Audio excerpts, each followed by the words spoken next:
Hi hello ನಮಸ್ಕಾರ ಎಲ್ಲರಿಗೂ. ತುಂಬ ದಿನ ಆಯಿತು ಮತ್ತೆ ಲಾಗ್ ಮಾಡಿ ಇವತ್ತು ಮಾಡ್ತಾ ಇದ್ದೀನಿ. ಸೊ ಬನ್ನಿ ನಾವು ಇವತ್ತೊಂದು ಮದುವೆ ಇದೆ, ಮದುವೆಗೆ ಹೋಗ್ತಾ ಇದ್ದೀವಿ. ಎಲ್ಲರೂ ರೆಡಿ ಆಗ್ತಾ ಇದ್ದಾರೆ. ನೋಡಿ ಇದು ನಮ್ಮದು ಪೆಟ್ಟಿ ಅಂಗಡಿ. ಇದು ನಮ್ಮ ಮನೆ ಮುಂದೆ ಇರೋ ಮೇನ್ ರೋಡ್. ಇದು ಸ್ಕೂಲ್ ರೋಡು.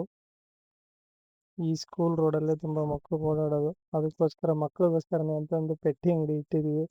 ಸುಮ್ಮನೆ ಸಣ್ಣ ಪುಟ್ಟ ತಿನ್ನೋದು, ಕುರುಕುರೆ, ಸ್ಕೂಲ್ ಬೇಕಾಗಿರೋ ಎಲ್ಲ ಥರ ಐಟಮು ಸಿಗುತ್ತೆ. ಇವಳು ನೋಡಿ ನಮ್ಮ ಅಕ್ಕನ ಮಗಳು ಇವಳು. ಇವಳು ಮಾತ್ರ ತುಂಬ ತರಲೆ ಜಾಸ್ತಿ, ನಗ್ಸೋದು, ಕಾಮಿಡಿ ಮಾಡೋದು ಹಿಂಗೆ. ನೋಡಿ ಸ್ಟಾರ್ಟ್ ಮಾಡಿ ಹೋಗ್ತಾ ಇದ್ದೀವಿ. ಅವರೇ ನಮ್ಮ ಬಿಗ್ ಬಾಸ್, ನಮ್ಮಪ್ಪ. ನೋಡಿ ಕ್ವಾರ್ ಮೀಸೆ ಬಿಟ್ಕೊಂಡು ಹೆಂಗೆ ಕೂತಿದ್ದಾರೆ ಮುಂದೆ ಕಾರಲ್ಲಿ. ಇವಳು ಮಾತ್ರ ಮುಂದೆನೇ ಕೂರೋದು ಕಾರಲ್ಲಿ ಯಾವಾಗ ಹೋಗ್ಬೇಕಾದ್ರೂ. ಯಾಕಂದರೆ ಕಾರಲ್ಲಿ ಟಿವಿ ಇದೆ, ಟಿವಿಲಿ ಕೈ ಆಡಿಸ್ಕೊಂಡು ಮೂವಿ ಹಾಡು. ಅವಳಿಗೆ ಜಾನಪದ ಹಾಡು ಅಂದರೆ ತುಂಬ ಇಷ್ಟ. ಆಗಾಗ ಜಾನಪದ ಹಾಡ್ತಾ ಇರ್ತಾಳೆ. ಸೊ ಹೆಂಗೆ ಅಂದರೆ ಎಲ್ಲೋ ಒಂಥರ ಹೋಗ್ಬೇಕಾದ್ರೆ ಯಾವುದೋ ಒಂದು ಹಾಡು ನೋಡಿದ್ರೆ ಅದನ್ನೇ ಹಂಗೆ ರಿಫ್ಲೆಕ್ಟ್ ಮಾಡಿಬಿಡ್ತಾಳೆ. ಜಾನಪದ ಹಾಡು ಅಂದರೆ ತುಂಬ ಇಷ್ಟ. ನೋಡಿ ಮದುವೆಗೆ ಅಂತ ಬಂದಿದ್ವಿ, ಮದುವೆಗೆ ಬಂದ್ಬಿಟ್ವಿ. ಇದು ಚಿನ್ಮಳ್ಳಿ ಅಂತ, ಮಲ್ಲಿಕಾರ್ಜುನ ದೇವಸ್ಥಾನ ಹತ್ರ ಇರೋ ಚಿನ್ಮಳ್ಳಿ ಇದು. ದೇವಸ್ಥಾನನೂ ತುಂಬ ದೊಡ್ಡದಾಗಿದೆ. ಪಕ್ಕದಲ್ಲೇ ಒಂಥರ ಮಂಟಪದ ಥರ ಮಾಡಿದ್ದಾರೆ, ಮದುವೆಗೋಸ್ಕರನೇ ಅಂತಲೇ. ಇದು ಚೆನ್ನಾಗಿದೆ. ನಮ್ಮ ಕಡೆ ಎಲ್ಲ ಆಲ್ಮೋಸ್ಟ್ ದೇವಸ್ಥಾನದಲ್ಲೇ ಮದುವೆ ಮಾಡೋದು. ಅದರಲ್ಲೂ ಮಲ್ಲಿಕಾರ್ಜುನ ದೇವಸ್ಥಾನದಲ್ಲಂತೂ ಜಾಸ್ತಿ ಮದುವೆ ಇರೋದು. ಎಕ್ಸ್ಪೆಷಲಿ ನಮ್ಮದು ಮದುವೆನೂ ಮಲ್ಲಿಕಾರ್ಜುನ ದೇವಸ್ಥಾನದಲ್ಲೇ ಆಗಿರೋದು, ನಮ್ಮೂರಲ್ಲಿ, ಸ್ವಂತ ಊರಲ್ಲಿ. ಇದು ಪಕ್ಕದಲ್ಲೇ ಭೀಮಾ ತೀರ ನದಿ ಇದು. ನೀವು ನೋಡ್ಬೋದು. ನಮ್ಮ ಮಿಸಸ್ ಫುಲ್ ಖುಷಿಯಾಗ್ಬಿಟ್ಟಿದ್ದಾಳೆ ನದಿ ನೋಡ್ಬಿಟ್ರೆ. ಯಾಕಂದರೆ ಇದು ಅವರ ಮನೆ ದೇವರು.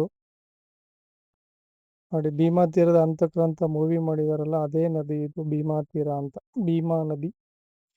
ನಮ್ಮ ಕಡೆ 2 ನದಿಗಳು ಬರ್ತವೆ, ಕೃಷ್ಣಾ ನದಿ, ಭೀಮಾ ನದಿ, ತುಂಗಭದ್ರಾ. ಇದೆಲ್ಲ ಉತ್ತರ ಕರ್ನಾಟಕದಿಂದ ಹೋಗೋದು ನದಿಗಳು. ನೋಡಿ ಇದು ತುಂಬ ಪುರಾತನ ಬಿಲ್ಡಿಂಗ್. ಇದು ಮಲ್ಲಿಕಾರ್ಜುನ ದೇವಸ್ಥಾನ. ಮಧ್ಯದಲ್ಲಿ ನೋಡಿ ಹುಣಸೆ ಮರ ಬೆಳ್ಕೊಂಡಿದೆ ತುಂಬ ದೊಡ್ಡದಾಗಿ. ಹಂಗೆ ಯಾರಿಲ್ಲ ಅಂತ ಕೂತಿದ್ವಿ, ಒಂದೆರಡು ರೀಲ್ಸ್ ಮಾಡಿದ್ವಿ. ನಮ್ಮ ಮಗಳು ನಂದಿ ಜೊತೆ ಸ್ವಲ್ಪ ದರ್ಶನ ಮಾಡಿ, ಮಾತುಕತೆ ತರನೇನೆಲ್ಲ ಆಟ ಆಡಿ ನಮಗೂ ದರ್ಶನ ಮಾಡಿ. ಸೊ ಸ್ವಲ್ಪ ಸುಸ್ತಾಗಿ ಕೂತಿದ್ಲು.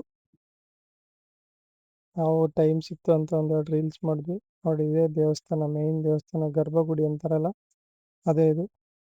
ನೋಡಿ ಕೆತ್ತನೆ ಎಲ್ಲ ನೋಡಿದ್ರೆ ನಮಗೆ ಬೇಲೂರು, ಹಳೆಬೀಡು, ಹಂಪಿ ಈ ಥರ ಕೆತ್ತನೆಲ್ಲ ನೆನಪಾಗುತ್ತೆ.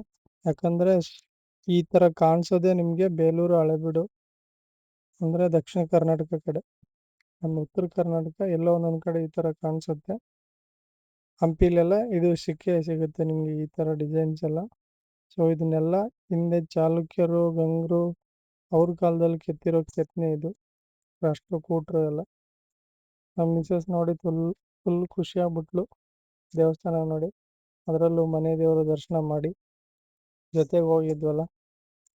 ನೋಡಿ ಮದುವೆನೆಲ್ಲ ಮುಗಿಸ್ಕೊಂಡು ಬಂದ್ವಿ. ಫುಲ್ ಖುಷಿಯಾಗ್ಬಿಟ್ಟಿದ್ದಾಳೆ ನಮ್ಮ ರಾಣಿ ಅಂತ. ಎಲ್ಲರೂ ಸುಮ್ಮನೆ ಕೂತಿದ್ದಾರೆ ಊಟ ಗೀಟ ಮಾಡಿಕೊಂಡು ಕಾರಲ್ಲಿ. ಒಬ್ಬೊಬ್ಬರಿಗೆ ಆಗುತ್ತೆ, ಒಬ್ಬೊಬ್ಬರಿಗೆ ಬರಲ್ಲ. ಯಾಕಂದರೆ ವಾಮಿಟ್ ಬರೋದು ಜಾಸ್ತಿ ಕಾರಲ್ಲಿ. ಸೊ ಅದಕ್ಕೆ ಎಲ್ಲ ಸೈಲೆಂಟಾಗಿ ಕೂತ್ಬಿಟ್ಟಿದ್ದಾರೆ. ನೋಡಿ ಸಾಮಾನ್ಯವಾಗಿ ನಮ್ಮೂರ ಕಡೆ ಎಲ್ಲ ರೋಡ್ ಸೈಡು ಮರಗಳೆಲ್ಲ ಈ ಥರ ಇರ್ತವೆ. ಸೌತ್ ಕಡೆ ಎಲ್ಲ ಸ್ವಲ್ಪ ಮರ ಜಾಸ್ತಿ, ಅಂದರೆ ಆಲದ ಮರಗಳು ತುಂಬ ದೊಡ್ಡದಾಗಿ ಬೆಳ್ಕೊಂಡಿರ್ತವೆ. ಸೊ ನಮ್ಮ ಕಡೆ ಎಲ್ಲ ಬಿಸಿಲು ನಾಡಲ್ವ, ಈ ಥರ ಇದೆ ಸಿಚುವೇಶನು. ಸದ್ಯಕ್ಕೆ ಮಳೆ ಇಲ್ಲ, ಕಷ್ಟ. ನೋಡಿ ಮುಗಿಸ್ಕೊಂಡು ಮನೆಗೆ ಬಂದ್ಬಿಟ್ವಿ. ಅದೇ ನಮ್ಮದು ಪೆಟ್ಟಿ ಅಂಗಡಿ ನೋಡಿ, ಕಾಣಿಸ್ತಾ ಇದೆಯಲ್ಲ. ಸುಮ್ಮನೆ ಸಣ್ಣದಾಗಿ ಒಂದು ಪೆಟ್ಟಿ ಅಂಗಡಿ ಇಟ್ಕೊಂಡಿದ್ದೀವಿ ನಮ್ಮ ಅಪ್ಪ ಅಮ್ಮಂಗೆ ಅಂತ. ಎಲ್ಲೂ ಹೋಗದೆ ಇರಲಿ, ವಯಸ್ಸಾಗಿದೆ ಅಂತ. ಟೈಮ್ ಇತ್ತು ಅಂತ ಹೇಳ್ಬಿಟ್ಟು ಮದುವೆಗೆ ಹೋಗಿ ಬಂದ್ವಿ. ಟೈಮ್ ಇತ್ತು ಅಂತ ಹೇಳ್ಬಿಟ್ಟು ಮನೆ ಟೆರೆಸ್ ಮೇಲೆ ಸ್ವಲ್ಪ ಅಲ್ಲಲ್ಲಿ ಕ್ರ್ಯಾಕ್ ಇತ್ತು, ಕ್ರ್ಯಾಕ್ನ ಒಂದು ವಾಟರ್ ಪ್ರೂಫಿಂಗ್ ಕೋಟಿಂಗ್ ಅಂತ ಮೆಟೀರಿಯಲ್ ತಂದಿದ್ವಿ. ಅದು ವೇಸ್ಟ್ ಆಗಬಾರ್ದು ಅಂತ ಇವ್ರನ್ನೆಲ್ಲ ಕರ್ಕೊಂಡು ನಾನು ಕೆಲಸ ಕೊಟ್ಟಿದ್ದೀನಿ ಇವ್ರಿಗೆ. ಸೊ ನಾಳೆ ಇವ್ರಿಗೆಲ್ಲ ಕೆಲಸ ಕೊಟ್ಟಿದ್ದೀನಿ. ತಿನ್ನೋಕ್ಕೆ ಕುರ್ಕುರಿ ಏನು ಬೇಕು ಅದೆಲ್ಲ ಕೇಳಿದ್ನೆಲ್ಲ ಕೊಡಿಸ್ಬೇಕು. ಸುಮ್ಮನೆ ಎಲ್ಲ ಹುಡುಗರು ಕೆಲಸ ಮಾಡಿ